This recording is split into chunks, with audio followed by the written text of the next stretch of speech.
Thank you guys so much for being here. I appreciate it a lot. We're going to try to do an annual State of Monumental Basketball right around this time every year, sometime prior to the Mystic season beginning, somewhere in the middle of the Wizards season, and it'll be an opportunity to just sort of zoom out a little bit and talk about all three teams at the same time.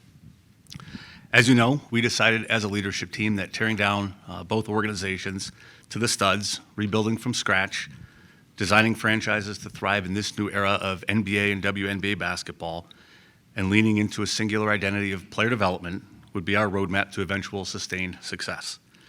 We are resolute in this plan, 3 seasons into it with the Wizards, 1 season into it for me with the Mystics, and we're very excited about the gains that we've made with both clubs. Both teams, Wizards and Mystics, are very different from the ones they were just a few years ago. We have extraordinary talent, lots of youth, high energy, valuable draft assets, cultures rooted in seriousness, competitiveness, and joy, and I believe that we are just getting started with both teams. I'm tremendously optimistic about the future for those teams, rooted in our people, our principles, and our program. As a reminder, we are not pursuing short-term success. We are not pursuing moderate success. We believe that mediocrity, frankly, is just easily achievable, but there's a very low ceiling on hope. We undertook 2 radical organizational rebuilds. We're also undertaking an equally radical arena transformation project in pursuit of sustainable greatness, and that remains our target. We have completed the deconstruction phase with the Wizards. We are firmly into building that franchise and organization with the identity that we want. Our players enjoy being here. Our staff is deeply passionate about their contributions to our culture and our growth mindset environment. As Trae Young would tell you, he's heard about the work that we're doing, and he wanted to be a part of that. And for that, I'm deeply honored, and I'm very proud of our people. With all of our basketball programs, everything we do is anchored by player development. Player development is not a department for us, it's a way of life. It is how we build an appealing organization, attract talent, and ultimately how we will win. We study our athletes very closely. We examine the connectivity of our players as teams. We project their development curves and development needs to further enhance their growth. Because of the very hard work and dedication that our players and staff have exhibited, Alex Sarr is having an all-star type season, in my opinion. He's becoming one of the most dominant big men in the league at the rim on both ends of the floor. Keyshawn, at just 22 years old, has already become one of the more well-rounded players in the NBA. He's one of just 16 players in the league with his combination of points, rebounds, and assists, and he's the youngest on that list among all-star company. Bilal is stepping up to the toughest matchups on the floor every single night. He's only 21. His combination of size, speed, competitiveness, and mental fitness allow him to be among the most disruptive defenders in the NBA. Bub has demonstrated exceptional growth on both ends of the floor with the ball and without, and he's quickly become one of the more reliably elite three-point shooters in the NBA. Trey Johnson, a rookie, is having an unprecedented start to his NBA career. Not far from the revered 50-40-90 mark, he's shown early signs of development as a playmaker and a defender, which comes as no surprise for those who have seen his work ethic. All of these athletes embody the Wizards' DNA. These are professionals who bring seriousness, coachability, competitiveness, and joy to our gym. They are bound together by winning fiber, and they'll exemplify for every other player that joins our team what it means to be a Wizard. We're very proud of the work that we've done organizationally to select and support players that will serve as the bedrock for our winning programs. I feel strongly that the athletes headlining both the Wizards and the Mystics are exactly the right player to lead these teams into the future when we are contending. They're exceptionally high-character people, remarkable teammates, selfless teammates, hard workers, and they embody the competitive characteristics that will make this community very proud. Meanwhile, at Ted's direction and with his consistent support, we are effectively rebuilding the arena. We have completely reinvented the Wizards and the Go-Go infrastructure. We are in the process of doing the same with the Mystics right now. He has invested hundreds of millions of dollars into our staff, our arena, our development programs, leveling up the Mystics and the Wizards experience, making functional improvements to our current facility, and he will spend many millions more on a new facility down the line. He is deeply serious about Washington, D.C. being the home to world-class basketball programs and model franchises for excellence and community pride. None of this is possible without his vision and his commitment, nor without the support and patience of our fans. As we embark on the second half of the season with the Wizards, we are paying very close attention to the developmental gains of our young athletes. We're coming upon a time, mostly within the next 6 to 18 months, where we have to declare which of our youngest players can make material contributions to our eventual contention and which will make their most meaningful contributions somewhere else. Unfortunately, there are only so many roster spots and so many minutes on an NBA basketball team, and we need to know what a lot of these guys can do. For example, take our three two-way players, Tristan, Jameer, and Sharif. They're all on expiring two-way contracts, and we have to make decisions on them in June. Malachi's on an expiring contract. We haven't seen much of what AJ can bring. Will Riley hasn't gotten to the opportunities that we would like for him to have. And of course, I sure wish Cam was healthy. The point is to make decisions on these players. We need to evaluate these players in game scenarios. And I think that'll be a really important development for us as we head into the second half of the season. With the Mystics, hopefully there's a resolution to the CBA and we can return to our regularly scheduled programming and assemble our team. We feel strongly that we're in a really great position right now with Sonia and Kiki anchoring our franchise, and we will continue to surround them with high-level athletes to support their growth. We'll try to retain some of our free agents. We will add others. We will see Georgia return to the court this season. We will draft a few inspiring players in April, and then we will further elevate our program. I've thoroughly enjoyed immersing myself into the Mystics environment and am beyond grateful to the staff and the athletes who make that organization a delight to watch. And finally, as Will and I have said, and Jamila has said a number of times, we remain focused on the inputs, the incremental gains, rather than the results. We believe wholeheartedly that the quality of our inputs over time, compounded by player development and strategic roster supplementation, yield the result that we all hope to achieve, contention.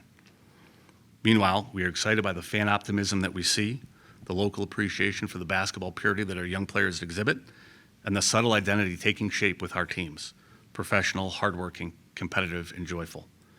That's a brand of basketball this city can get behind, and it'll be our identity moving forward.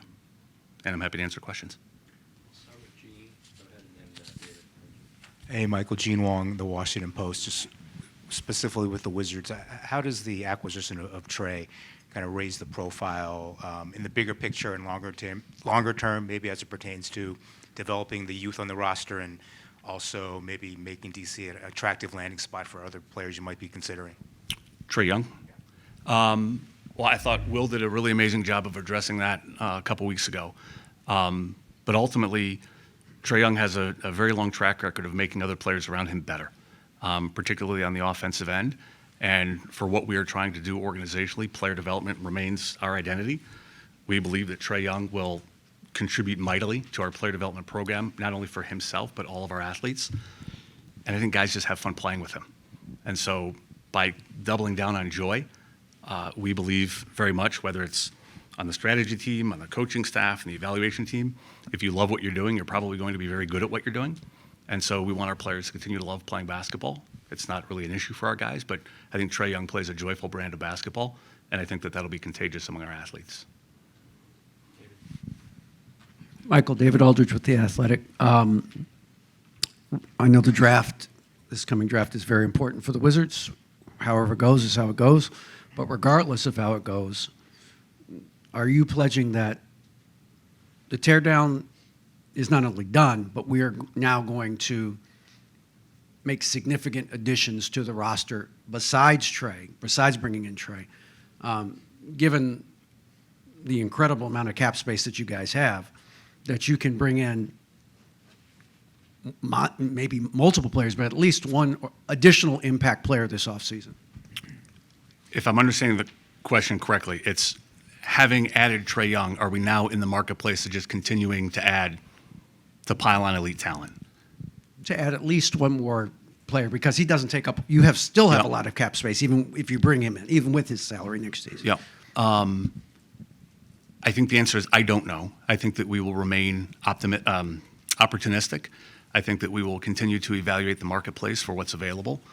We are not hitting a gas pedal of any sort, if that's sort of inferred in the question. We think acquiring a four-time All-Star in his prime was sort of a hell of an acquisition for us. It has gas pedal implications, but we're not necessarily hitting the gas pedal. And so whatever we do with that cap space, it might evaporate in the next 2 weeks. We just don't know. But we'll do something creative with that cap space. It could be acquiring a player. It could be trading for a player. It could be re-signing some of our own players. We're working through all those scenarios right now. let's put it another way. Next season, should there be a jump? Should there be an expected jump in terms of the team's not only won-loss record, but ambition, getting back towards the playoffs, getting back towards being a contending team? I am not personally setting some kind of a barometer on what next season ought to be. My expectation is that, particularly with Trae Young on the basketball team, and the development of our young players, Alex, 𝗙𝗢𝗟𝗡𝗧, Bub, Trae, et cetera, we are going to be better next season than we are this season. How much better remains to be seen. But I think that we all would expect us to be better and more competitive next season. And Trae by himself will put us in more competitive basketball games than we've been in. Hi, Jen Hatfield with the Nine Basketball. Hi, Jen. On the Mystics side of things, with the negotiations ongoing over the CBA, can you kind of take us inside how you, Sydney, and J.Amilah are preparing, or what you guys are able to do right now? And does the kind of pause that we're in right now, waiting for a new CBA, does that affect your longer-term plans or timeline with the Mystics? Multi-part question. I'll see if I can address all parts. What we do right now is we spend a lot of time pontificating and predicting and projecting and hoping that we can predict what the rules are going to be, but there's a lot of scouting going on right now. Obviously, the NCAA season is underway. And then, of course, it would be nice if the next CBA is speedy and fair for all parties. That would be a delight. I expect that to happen at some point, but I can't really predict sort of like what it will look like. We're waiting and seeing, but it's not terribly disruptive because we're on a level playing field with all the other teams who are monitoring the same situation. Just a quick follow-up on that. You mentioned development, and you don't have a ton of young players on the roster who aren't free agents to be able to develop right now, right? So how do you You're saying we don't have a lot of players to develop? Well, you have, some young players still under contract, but a lot of, the players around the league and Yep. a lot of players who were on the roster last year are free agents. So I'm Yep. curious kind of how you kind of continue that spirit of player development this offseason. Well, the athletes work out together a lot, sometimes in our building, sometimes elsewhere. They spend a lot of time together. Obviously, some of them are playing in other leagues right now, but playing competitive basketball is a huge part of player development. And so when these athletes go into the offseason, they take with them a really thorough, robust player development program plan from us. And then we stay in regular communication with them, their strength and conditioning coaches, their trainers, et cetera. And so we monitor their development.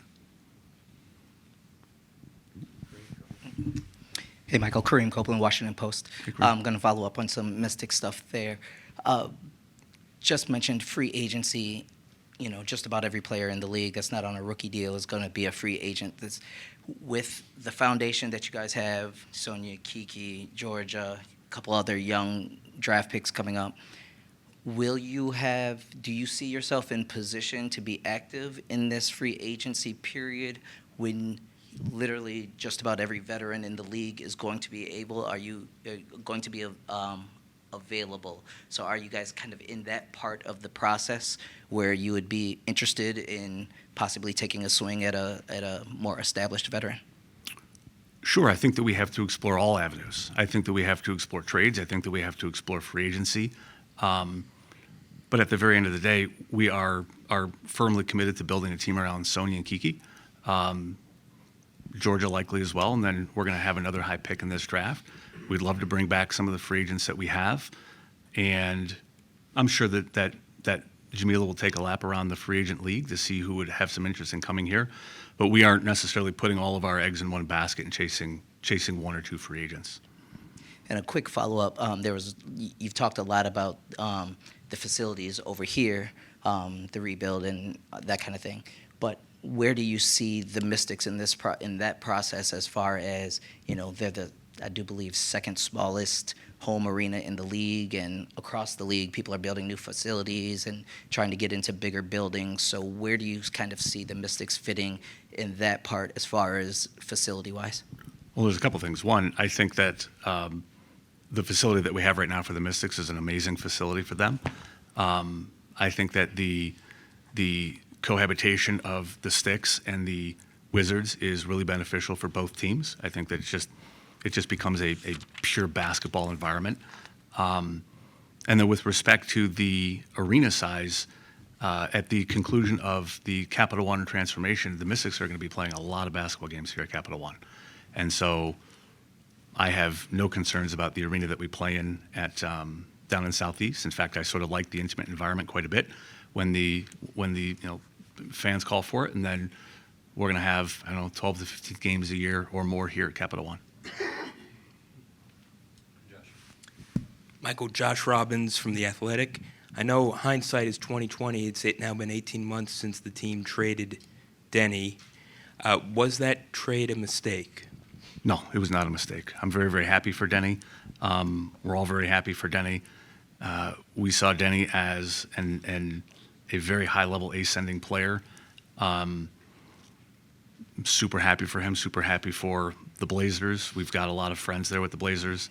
But no, because we did it for the reasons we said then, which is to, in effect, take us back a couple years so that we could reset the roster, and everybody was sort of on the same age curve, and Denny's ahead of that. Tyler, go ahead. Hey, Michael. 𝗙𝗢𝗟𝗟𝗢𝗪, Monumental Hi, Sports Tyler. Network. This might just be a clarity question from your opening statement, but do you believe with the Mystics specifically that in year one you guys have been able to lay that foundation to be able to build forward with Kiki and Sonia? Do you believe that phase of what you're trying to build has already been done? To the extent that I'm interpreting your question as having a clear line of demarcation between one phase and the next, probably not. I think that they sort of all just blur into the next phase. The athletes themselves sort of tell us when we're ready to graduate onto the next phase by their competitiveness, their ability to carry a team. So the answer is I don't know. I mean, I'm really eager to see Georgia play, and I'm really eager to see who we draft in this draft. I'd like to see who we bring back in free agency, but I couldn't tell you what necessarily phase we are in or if some foundation has been laid. I know culturally the foundation has been laid. I think that Sonia and Kiki, together with our coaching staff and our front office, I think they represent everything that we want the Mystics to be about. And so from that perspective, I'm extremely, extremely satisfied with where we are. Additional questions?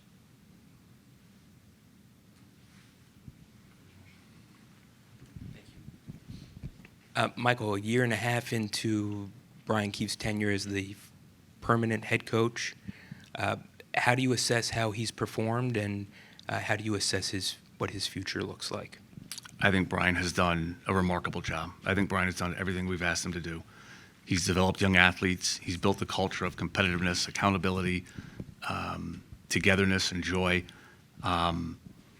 He marches out there every day, coaches these guys on both ends of the floor. He's built an amazing coaching staff. I'm very, very pleased with the job that Brian has done. Hey, Michael, Ben. Ben Standig with Team 980 and Last Man Standing. This might be difficult to answer, but with all these players being so young, other than Trey per se, and if this is the group that you see going forward, do you see Trey with this group as being the core to get you up towards that contender level, or is this with Trey to get these guys to competitive level, to have them start to learn, what it takes to win and then figure it out from there? I don't know that I could accurately project some phantom delta between being competitive and being contenders. We want to be more competitive on the go forward, and I think that Trey Young helps elevate us into that competitive space. I think if and when we become contenders is going to be a function of how well and how quickly our young players develop, who else we can add to the team over the next handful of years. But Trey Young unequivocally will make us a better basketball team, and he will help us evaluate our players through a more refined lens so that we can understand who will be part of that eventual contending team. And as far as Trey goes, obviously he's been multi-time All-Star. We've seen what he can do.